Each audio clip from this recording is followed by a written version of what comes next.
നിനക്ക് ഇടച്ചിടുന്നുണ്ടു എനിക്കു നടപ്പതിനുമാകാ ഉടുപ്പതിനോ തുണിയുമില്ലെന്നറിഞ്ഞുകൂടെ നിനക്ക്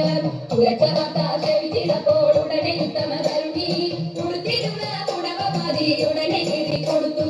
ഉറച്ച വാർത്ത ശ്രവിച്ചിടപ്പോൾ ഉടനെ ഉത്തമ തരുണി ഉടുത്തിരുന്ന പുടവ മതി ഉടനെ കീറി കൊടുത്തു മരിക്കരുതേ എളിക്ക കഥ നടട്ടെ ഇനി വേഗം പിടിച്ചിറക്കി കൊടുത്തൊരുത്തി തയ്ച്ചു പത്നി ഉടനെ മരിക്കരുതേ